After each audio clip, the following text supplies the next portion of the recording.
죽음의 문턱에서 생명의 말씀을 만나다 세상에서 가장 웃긴 여자라고 불렸습니다.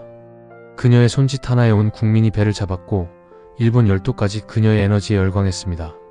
하지만 그 환호성이 커질수록 그녀의 방 안에는 더 짙은 어둠이 내려앉았습니다. 죽고 싶었습니다. 아니, 사실은 살고 싶어서 죽으려 했던 것 같아요. 이 지옥 같은 공허함이 끝날 방법이 그것뿐이라고 믿었으니까요. 화려한 드레스 밑에 숨겨진 제 영혼은 이미 피고름이 터져 썩어가고 있었습니다.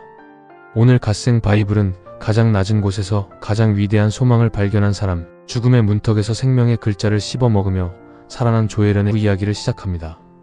2000년대 후반, 조혜련은 성공의 대명사였습니다. 한국에서의 인기에 안주하지 않고 일본 시장을 개척한 그녀는 철의 여인이라 불렸습니다. 하루 2시간만 자며 일본어를 외우고 방송사 복도에서 쪽잠을 자면서도 웃음을 잃지 않았습니다. 그때 저는 제가 신인 줄 알았어요. 노력하면 안 되는 게 없었거든요. 매일 아침 거울을 보며 주문을 외웠죠.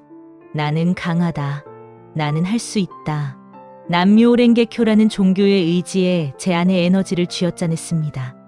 통장에 찍히는 숫자가 제 가치였고 시청률이 제 생명이었습니다. 하나님, 그건 약한 사람들이나 찾는 지팡이 정도로 생각했습니다. 제 성벽은 영원할 줄 알았죠. 하지만 그녀가 쌓아 올린 것은 거대한 바벨탑이었습니다. 하나님 없는 성공, 나를 숭배하는 삶. 그것은 태풍 전야의 고요함처럼 위태로운 안주였습니다. 성공의 정점에 섰을 때 기묘한 병이 찾아왔습니다. 마음의 구멍이었습니다. 아무리 명품을 사고 큰 집으로 이사를 가고 유명 인사들과 어울려도 그 구멍으로 찬 바람이 숭숭 들어왔습니다. 무대 위에서 아나까나를 부르며 춤을 추고 내려오면 갑자기 숨이 턱 막혔어요. 이게 다인가? 내일도 똑같이 광대. 짓을 해야 하나? 박수 소리가 멈추면 귀에서 이명이 들렸습니다. 집에 돌아오면 남편과의 거리는 지구에서 달만큼이나 멀게 느껴졌고 아이들의 웃음소리조차 제 가슴을 찔렀습니다. 영적인 갈증이었죠. 영혼이 바짝 말라 비틀어지고 있었습니다. 그녀는 더 강한 자극을 찾았습니다. 더 바쁘게 일하고 더 열심히 주문을 외웠습니다. 하지만 갈증은 해소되지 않았습니다. 하나님이 인간의 마음속에 만들어 두신 하나님만이 채울 수 있는 공간이 비어 있었기 때문입니다. 2012년 견고해 보이던 그녀의 세계가 단 한순간에 폭삭 내려앉았습니다. 이혼, 그리고 쏟아지는 대중의 비난. 철의 여인이라는 별명은 비정한 여자라는 낙인으로 변했습니다. 모든 방송을 내려놓고 그녀는 도망치듯 중국으로 떠났습니다. 인생의 모든 기둥이 한꺼번에 무너졌습니다. 일본에서의 명성도, 한국에서의 커리어도, 소중했던 가정도 제 손엔 남은 게 없었습니다. 중국의 좁은 방에서 저는 매일 밤 유서를 썼습니다. 혜련아, 너는 실패작이야. 죽는 게 모두를 위해 나아. 수면제를 입에 털어넣으려다 아이들 얼굴이 떠올라 멈추기를 수백 번. 제 인생은 이미 죽은 것이나 다름없는 광야였습니다. 죽음의 그림자가 방 안 가득 찼을 때 그녀의 손에 닿은 것이 있었습니다. 동료 이성미 집사가 건넸던 그토록 거부했던 성경책이었습니다. 살고 싶었습니다. 정말 죽고 싶지 않아서 지푸라기라도 잡는 심정으로 그 검은 책을 폈습니다. 처음엔 무슨 말인지 하나도 몰랐죠. 그런데 이상하게 눈이 떼지지 않았습니다. 그때부터 저는 미친 사람이 되었습니다. 하루 7시간, 10시간, 밥 먹는 시간도 아까워 성경을 읽고 또 읽었습니다. 글자를 읽는 게 아니라 생명수를 들이켜는 것 같았습니다. 그녀는 성경 속에서 자신과 닮은 인물들을 만났습니다. 아들을 제단에 바쳐야 했던 아브라함, 광야에서 유리하던 모세, 그리고 배신과 절망 속에서도 하나님을 찬양했던 다윗. 그녀는 성경 속 인물들의 고통에 자신의 눈물을 섞었습니다. 그리고 마침내 모든 독자가 지루해한다는 레위기에서 그녀는 무너졌습니다. 피 냄새 나는 제사법들 속에서 그녀는 하나님의 처절한 사랑을 발견했습니다. 레위기를 읽는데 갑자기 통곡이 터졌습니다. 죄 없는 짐승이 내 죄 때문에 피를 흘리며 죽어가는 모습. 그게 바로 예수님이라는 게 믿어지기 시작했어요. 혜련아, 내가 죽어야 할 그 자리에 내가 대신 죽었다. 너는 혼자가 아니야. 내가 너를 이토록 사랑한다. 환청이 아니었습니다. 성경의 모든 글자가 저를 향한 하나님의 절규로 들렸습니다. 내가 거룩하니 너희도 거룩할지어다. 레위기 11장 45절. 44년 동안 자신을 신으로 믿었던 교만이 꺾이는 순간이었습니다. 그녀는 그 좁은 방에서 무릎을 꿇었습니다. 하나님을 인격적으로 대면한 카이로스의 시간이었습니다. 하나님을 만나자 실제적인 변화가 일어났습니다. 오랜 시간 그녀를 지배했던 우울증 약을 끊어내기 시작했습니다. 약 기운이 아닌 말씀 기운으로 버티는 영적 수술이 시작된 것입니다. 말씀이 들어오니 제 안의 어둠이 견디질 못하더군요. 7시간의 통독은 저에게 치열한 영적 전쟁터였습니다. 졸음이 쏟아지고 부정적인 생각이 머리를 치고 들어올 때마다 저는 소리 내어 성경을 읽었습니다. 하나님, 저 좀 살려주세요. 라고 부르짖으며 말씀을 씹어 먹었습니다. 그 과정은 고통스러웠지만 제 영혼이 깨끗해지는 환희의 시간이기도 했습니다. 죽음의 문턱에서 돌아온 그녀는 이제 예전의 조혜련이 아니었습니다. 다시 대중 앞에 섰을 때 사람들은 놀랐습니다. 도끼 서린 눈빛은 사라지고 그 자리엔 평안과 사랑이 깃들어 있었습니다. 이제 저는 사람들을 단순히 웃기는 사람이 아닙니다. 죽어가는 영혼에게 제가 만난 하나님을 전하는 생명 배달부가 되고 싶었습니다. 방송국 대기실에서 촬영장에서 저는 틈만 나면 성경을 펴니다. 사람들이 저를 보고 종교에 미쳤다고 해도 상관없습니다. 저는 정말 미쳤거든요. 나를 살린 그 사랑에 미쳤습니다. 조혜련은 이제 성경 바람잡이가 되었습니다. 성경을 읽지 않으면 견딜 수 없는 사람이 되었습니다. 하지만 그녀의 사명 앞에 거대한 벽이 하나 버티고 있었습니다. 40년 넘게 우상을 섬기며 딸의 개종을 집안의 수치로 여겼던 그녀의 어머니였습니다. 어머니는 저를 보면 사탄아 물러가라고 소리를 지르셨습니다. 집안의 모든 우상을 치우려는 저와 피 튀기는 영적 전쟁을 치렀죠. 과연 하나님은 우리 엄마도 바꾸실 수 있을까요? 제 인생에 가장 불가능해 보이는 기적. 그 2부의 이야기가 시작됩니다. 여러분, 오늘 조혜련 집사님의 일부 이야기를 통해 무엇을 느끼셨습니까? 인생의 바벨탑은 언젠가 무너집니다. 하지만 하나님은 그 무너진 잔해 위에서 가장 아름다운 성전을 다시 지으십니다. 조혜련 집사님이 죽음의 문턱에서 성경을 7시간씩 읽었던 것은 단순한 독서가 아니었습니다. 그것은 사람이 떡으로만 살 것이 아니요 하나님의 입으로부터 나오는 모든 말씀으로 살 것이라 하신 말씀의 실제적인 증명이었습니다. 혹시 지금 인생의 광야에 계신가요? 유서를 쓰고 싶을 만큼 절망적이신가요? 조혜련의 하나님이 당신의 하나님입니다. 지금 바로 성경을 펴십시오. 그 글자 속에 당신을 향한 생명의 통로가 열려 있습니다. 2부에서 이어질 어머니의 회심과 가문의 복음화, 그 놀라운 기적을 기대해 주십시오. 2부-40년 우상의 재단을 허물다 곧 이어집니다. 여러분은 믿으십니까? 40년 동안 단 한 번도 틈을 보이지 않았던 거대한 성벽이 단 한 명의 눈물 섞인 기도로 무너질 수 있다는 사실을요. 대한민국을 웃기던 개그우먼 조혜련. 그녀가 하나님을 만나고 가장 먼저 마주한 절벽은 방송국도 대중의 시선도 아니었습니다. 평생을 우상 앞에 엎드려온 그녀의 어머니였습니다. 어머니는 저에게 넘을 수 없는 산이었어요. 40년 넘게 불단 앞에서 주문을 외우며 자식들의 복을 빌어온 분이었죠. 그런 엄마가 제 앞에서 무릎을 꿇고 울게 될 줄은 꿈에도 몰랐습니다. 그것은 패배의 눈물이 아니라 진짜 평안의 눈물이었습니다. 집안의 예수쟁이를 용납할 수 없었던 완고한 어머니가 어떻게 하나님의 딸로 거듭났는지 그 경이로운 기록을 추적합니다. 우리 집안의 예수쟁이는 안 된다. 조혜련 집사가 회복된 후 돌아온 집은 여전히 차가운 영적 전쟁터였습니다. 40년 세월 동안 남묘오렌기교라는 종교는 어머니 최복순 여사의 생명줄과 같았습니다. 제가 살아난 건 기적이었죠. 말씀으로 우울증을 이겨내고 기쁨을 찾았으니까요. 하지만 집으로 돌아오면 거대한 벽이 있었습니다. 어머니에게 교회는 남의 나라 이야기가 아니라 집안을 망치는 원수였습니다. 제가 성경책만 들고 가면 엄마는 향을 더 피우셨고 제가 찬양을 부르면 주문 소리를 더 높이셨죠. 세상 그 어떤 힘으로도 무너뜨릴 수 없어 보였습니다. 어머니에게 그 종교는 단순한 신앙이 아닌 생존이었습니다. 가난과 고통 속에서 8남매를 키워낸 유일한 의지처였기 때문입니다. 그 40년 공든 탑을 무너뜨리려는 딸은 어머니에게 있어 사랑하는 자식이 아닌 배신자였습니다. 엄마와 함께 천국 가고 싶어. 조혜련 집사의 마음속엔 타오르는 갈망이 있었습니다. 내가 만난 이 좋은 하나님, 나를 죽음의 문턱에서 살리신 이 생명의 말씀을 가장 사랑하는 엄마도 알았으면 좋겠다는 간절함이었습니다. 나를 살린 이 기쁨을 엄마도 알았으면 좋겠는데 엄마는 제가 성경만 펴면 불같이 화를 내셨어요. 내 눈에 흙이 들어가기 전엔 절대 안 된다 하시며 문을 쾅 닫고 들어가셨죠. 그 소리를 들을 때마다 제 가슴은 난도질 당하는 것 같았습니다. 하나님, 우리 엄마 저러다 그냥 가시면 어떡해요? 저 차가운 주문 끝에 기다리는 게 허무함이면 어떡해요? 그 결핍과 애통함이 저를 잠 못 들게 했습니다. 결국 조혜련 집사는 인간적인 설득을 포기했습니다. 대신 영적인 정면 돌파를 선택했습니다. 그것은 사랑과 기도라는 두 개의 무기를 들고 광야로 나가는 길이었습니다. 방법이 없었습니다. 그냥 울며 매달렸어요. 명절이나 제사 때마다 겪는 갈등은 지옥 같았지만 저는 결심했습니다. 사단아, 내가 우리 엄마를 40년 잡고 있었지? 이제는 내놓아라. 어머니의 완고한 마음이라는 홍해 앞에 저는 무릎으로 섰습니다. 매일 엄마의 발을 잡고 로션을 발라주며 속으로 외쳤어요. 주님, 이 발이 천국 길 걷게 해주세요.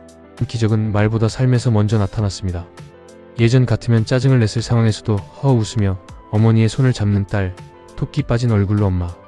사랑해를 연발하는 조혜련의 변화를 어머니는 놓치지 않았습니다. 어느 날 엄마가 툭 던지시더라고요. 너 대체 뭐가 그렇게 좋아서 맨날 그 책 성경만 보고 있냐? 예전보다 얼굴은 좋아졌다만 그 작은 틈, 그게 하나님의 신호라는 걸 직감했습니다. 저는 서두르지 않았어요. 엄마, 이 책엔 엄마를 향한 하나님의 러브레터가 적혀 있어라고 말하며 그냥 웃어 보였죠. 40년 성벽에 작은 금이 가기 시작한 겁니다. 여러분, 가장 가까운 가족을 전도하는 것이 왜 가장 힘들까요? 그것은 나의 과거를 가장 잘 알기 때문입니다. 조혜련 집사님이 전한 것은 세련된 교리가 아니었습니다. 변화된 인격이었습니다. 너희는 세상의 소금이요 세상의 빛이라 하신 말씀처럼 그녀의 삶에서 나는 예수의 향기가 어머니의 코끝을 자극하기 시작한 것입니다. 당신의 삶이 이 복음의 증거가 되고 있습니까? 마침내 어머니가 딸의 손을 잡고 교회 문턱을 넘었습니다. 40년 만에 처음 있는 일이었습니다. 예배가 시작되고 익숙하지 않은 찬송과 선율이 흘러나왔을 때 기적이 일어났습니다. 그날을 평생 잊을 수 없습니다. 평생 절에 다니시던 엄마가 제 손을 꼭 잡고 앉아 계셨는데 찬송가가 나오자마자 어깨를 들썩이며 아이처럼 펑펑 우시는 거예요. 평생 내 힘으로 살아야 한다며 긴장하고 사셨던 엄마의 영혼이 비로소 하나님의 품 안에서 무장해제된 순간이었습니다. 엄마는 그날 예배가 끝나고 말씀하셨어요. 발견은 결단으로 이어졌습니다. 어머니는 집에 돌아오자마자 40년 동안 정성껏 닦았던 불단과 부적들을 가리키셨습니다. 어머니가 직접 말씀하셨어요. 혜련아, 이제 이거 다 치우자. 이제야 진짜 내 마음이 편하다. 40년 세월 동안 엄마의 영혼을 옥죄고 있던 사슬이 끊어지는 소리가 들리는 것 같았습니다. 먼지 쌓인 우상들을 치우고 그 자리에 십자가를 걸어드릴 때 우리 집 거실에 환한 빛이 쏟아져 들어왔습니다. 그것은 단순한 청소가 아니라 영적 해방 선언이었습니다. 이제 조혜련 집사의 집에서 더 이상 주문 소리는 들리지 않습니다. 대신 서툰 발음으로 성경을 읽는 어머니의 목소리가 울려 퍼집니다. 이제는 어머니가 저보다 더 성경을 열심히 보세요. 예, 오늘은 이 말씀이 참 좋더라. 이 아브라함이라는 할아버지는 참 대단하다 하시면서요. 예전엔 모녀 사이에 칼날 같은 대화만 오갔는데 이제는 말씀으로 서로를 위로합니다. 저희 집 거실이 작은 천국이 됐습니다. 엄마의 얼굴에서 도끼는 사라지고 어린아이 같은 평안만 남았습니다. 조혜련 집사는 이제 확신합니다. 하나님이 계획하시면 넘지 못할 산은 없다는 것을요. 노모의 회심은 그녀에게 새로운 사명을 주었습니다. 여러분, 가족 전도를 포기하고 싶으신가요? 우리 엄마는 절대 안 되라고 말하고 계신가요? 절대 포기하지 마세요. 40년 우상 숭배자였던 제 어머니도 바꾸신 하나님입니다. 하나님은 제 기도를 들으셨고 지금 당신의 눈물도 병에 담고 계십니다. 포기하지 않으면 기적은 반드시 당신의 집 대문을 두드릴 것입니다. 그런데 이 평화로운 일상에 또 다른 도전이 찾아왔습니다. 어머니의 회심 이후 조혜련 집사에게 맡겨진 더 크고 놀라운 사명. 이제 그녀는 연예계를 넘어 대한민국 전체의 성경 바람을 일으키는 사명자로 부름받게 됩니다. 오늘 조혜련 집사님의 이야기를 통해 우리는 보았습니다. 주 예수를 믿으라, 그리하면 너와 내 집이 구원을 받으리라 하신 약속이 어떻게 실제가 되는지를요. 어머니가 딸 앞에 그리고 하나님 앞에 무릎을 꿇은 것은 힘이 없어서가 아니었습니다.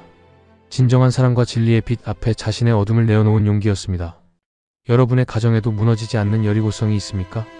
오늘 조혜련 집사님처럼 그 성벽 아래서 눈물로 무릎 꿇어 보십시오. 하나님이 그 성을 무너뜨리고 구원의 깃발을 세우실 것입니다. 포기하지 마십시오. 당신의 기도는 결코 헛되지 않습니다. 대한민국 최고의 개그우먼 조혜련. 그녀의 인생 1막이 성공을 향한 질주였다면 2막은 절망 속에서 건져 올린 구원의 노래였습니다. 하지만 하나님은 거기서 멈추지 않으셨습니다. 이제 그녀의 인생 3막, 사명의 시간이 시작됩니다. 예전에는 제 이름 석자가 포털 사이트 메인에 걸릴 때 가장 행복했어요. 그런데 지금은요? 제 입술을 통해 흘러나간 말씀. 한 구절이 누군가의 죽어가는 영혼을 살렸다는 소식을 들을 때 심장이 터질 것 같습니다. 저는 이제 개그우먼 조혜련이 아닙니다. 하나님이 이 시대에 보내신 성경 바람잡이입니다. 오늘 갓생 바이블 시리즈의 대미를 장식할 3부에서는 자신의 달란트를 하나님께 온전히 내어드린 한 여인이 어떻게 세상을 웃기는 자에서 세상을 살리는 자로 거듭났는지 그 뜨거운 소명의 현장으로 초대합니다. 자신도 살았고 40년 우상 숭배자였던 어머니도 살았습니다. 조혜련 집사의 삶에는 이전에 없던 평안이 강물처럼 흘렀습니다. 방송 활동도 다시 활발해졌고 교회에서는 신실한 집사로 자리를 잡았습니다. 더 이상 바랄 게 없다고 생각했어요. 하나님이 저를 회복시켜 주셨고 가족 모두가 구원받았으니까요. 매일 아침 말씀을 읽고 교회 봉사를 하며 보내는 시간이 꿈만 같았습니다. 이제는 그냥 이렇게 평범하게 은혜 누리며 살면 되겠구나 싶었죠. 그것만으로도 저에게는 넘치는 축복이었으니까요. 그녀는 하나님 안에서 누리는 정적인 안식에 만족하고 있었습니다. 하지만 하나님의 계획은 그녀의 생각보다 훨씬 컸습니다. 안식은 사명을 위한 준비일 뿐이었습니다. 다시 돌아온 방송국 현장은 예전과 같았지만 조혜련 집사의 눈에 보이는 것은 달랐습니다. 화려한 메이크업 뒤에 숨겨진 후배들의 불안한 눈동자, 인기 순위에 목숨을 거는 동료들의 위태로운 삶. 그것은 불과 몇 년 전 자신의 모습이었습니다. 어느 날 촬영장에서 한 후배를 봤어요. 인기가 최고조일 때인데 구석에서 담배를 피우며 한숨을 쉬고 있더라고요. 제 심장이 쿵 내려앉았습니다. 저 친구, 예전의 나구나. 속은 다 타들어가고 있는데 웃음을 팔고 있구나. 저만 이 기쁨을 누리는 게 미안해지기 시작했습니다. 이 생명의 말씀을 저들에게도 먹여야 한다는 갈증, 그 거룩한 부담감이 제 안에서 솟구치기 시작했습니다. 그녀는 안락한 의자에서 일어났습니다. 단순히 성경을 읽는 자에서 성경을 가르치는 자로의 부르심을 수용한 것입니다. 40대 후반의 늦은 나이, 그녀는 신학대학원 입학이라는 파격적인 행보를 선택합니다. 사람들이 미쳤다고 했어요. 개그나 하지 무슨 신학이냐. 공부해서 목사 되려고 그러냐는 비아냥도 들렸죠. 하지만 저는 절실했습니다. 내가 만난 하나님을 더 정확하게, 더 깊이 전하고 싶었거든요. 연예인 조혜련의 계급장을 떼고 하나님의 말씀을 수종드는 바람잡이가 되기로 결심한 순간이었습니다. 에스라가 여호와의 율법을 연구하여 준행하며 율례와 규례를 이스라엘에게 가르치기로 결심하였었더라. 배움의 길은 험난했습니다. 개그우먼이 신학을 공부한다는 편견은 생각보다 두꺼웠습니다. 연예인이면 대충 하겠지라는 시선을 깨기 위해 그녀는 남들보다 3배, 4배 더 노력했습니다. 하루에 7시간씩 성경을 팠습니다. 성경 100독을 목표로 잡았죠. 웃음을 주던 입술이 이제는 히브리어, 헬라어 단어를 외우느라 마비될 지경이었어요. 때로는 내가 왜 사서 이 고생인가 싶어 눈물이 나기도 했습니다. 하지만 그때마다 하나님은 말씀하셨어요. 혜련아, 내가 웃음으로 사람들의 마음을 열었다면 이제는 내 말로 그들의 영혼을 채워라. 그 음성이 저를 다시 일으켰습니다. 여러분, 진정한 갓생은 나를 위한 자기 개발이 아니라 남을 살리기 위한 자기 헌신에서 완성됩니다. 조혜련 집사님이 늦은 나이에 신학을 시작한 것은 지식을 쌓기 위함이 아니었습니다. 죽어가는 영혼들에게 정확한 생명수를 배달하기 위한 훈련이었습니다. 여러분의 달란트는 지금 누구를 위해 사용되고 있습니까? 하나님이 주신 재능에 말씀의 날을 세우십시오. 그때 당신의 삶은 단순한 성공을 넘어 사명의 자리로 이동하게 됩니다. 마침내 열매가 맺히기 시작했습니다. 그녀가 시작한 성경 통독 모임에 후배 연예인들이 하나둘 모여들었습니다. 성경을 어렵게만 생각했던 그들이 조혜련의 열정적인 가이드에 따라 말씀을 읽으며 삶이 변하기 시작했습니다. 어느 날 한 후배가 성경을 읽다가 제 손을 잡고 엉엉 울더라고요. 선배님, 저 이제 살 것 같아요. 공황장애 약 없이는 못 살 줄 알았는데 말씀이 저를 안아주네요. 그 말을 듣는데 제가 연말 시상식에서 대상을 받았을 때보다 수만 배는 더 행복했습니다. 아, 이게 진짜 내가 살아야 할 이유구나. 하나님의 말씀이 사람을 살리는 현장을 목격하는 것. 그것이 제 생애 최고의 코미디이자 감동이었습니다. 사명을 따르는 삶에는 대가가 따랐습니다. 돈이 되는 예능 스케줄보다 성경 세미나와 간증 집회가 우선순위가 되었습니다. 세상적인 인기를 유지하기 위해 포기하지 못했던 가치관들을 과감히 배설물처럼 여겼습니다. 이제 제 스케줄표 1순위는 성경입니다. 시청률이 좀 안 나오면 어때요? 한 영혼이 말씀 앞에 서는 게 저에겐 더 큰 대박 사건인걸요? 예전엔 사람들의 박수에 목말라 했다면 이제는 하나님의 잘했다는 칭찬 한마디에 목숨을 겁니다. 제 인생의 주권이 완전히 나에게서 하나님께로 이양된 것입니다. 이것이 제가 치른 가장 기쁜 대가입니다. 또한 모든 것을 해로 여김은 내 주 그리스도 예수를 아는 지식이 가장 고상하기 때문이라. 이제 조혜련 집사는 다시 대중 앞에 섰습니다. 그러나 예전처럼 단순히 웃기기만 하는 광대가 아닙니다. 성경 읽어주는 엄마 이름으로 어렵게만 느껴졌던 성경을 쉽고 재미있게 전하는 독보적인 콘텐츠 크리에이터가 되었습니다. 저는 여전히 개그우먼입니다. 하지만 이제는 하나님의 사랑을 전하는 도구가 된 개그우먼이죠. 말씀을 먹고 사는 삶이 얼마나 역동적이고 즐거운지 온몸으로 보여주고 싶어요. 연예계라는 거친 광야에서 제가 만난 하나님이 모든 동료와 시청자들의 하나님이 되기를 꿈꾸며 오늘도 마이크를 잡습니다. 조혜련 집사의 인생 서클은 이제 나눔과 확장의 단계에 와 있습니다. 그녀의 변화는 그녀 한 사람으로 끝나지 않고 대한민국 곳곳에 성경 통독의 바람을 일으키고 있습니다. 여러분의 갓생은 어디서 시작되나요? 자기계발서 100권보다 성경 1권이 당신의 운명을 바꿉니다. 지금 당장 먼지 쌓인 성경을 펼치세요. 7시간이 아니어도 좋습니다. 단 10분이라도 하나님과 대면하십시오. 죽음의 문턱에서 저를 살린 그 말씀이 이제 당신을 살릴 것입니다. 제가 증명합니다. 하나님은 살아계십니다. 조혜련 집사님의 3부작 시리즈를 마무리하며 우리는 한 가지 진리를 깨닫습니다. 하나님은 우리의 과거를 지우지 않으시고 우리의 과거를 도구로 사용하신다는 사실입니다. 그녀의 거친 입담은 복음의 통로가 되었고 그녀의 실패는 타인을 위로하는 약재료가 되었습니다. 우리가 알거니와 하나님을 사랑하는 자, 곧 그의 뜻대로 부르심을 입은 자들에게는 모든 것이 합력하여 선을 이루느니라. 여러분의 지난 고통과 고난도 하나님 손에 들리면 위대한 사명이 됩니다. 지금 이 영상을 끄고 조혜련 집사님처럼 성경을 펴십시오. 당신의 진짜 갓생은 바로 그 페이지 안에서 시작될 것입니다.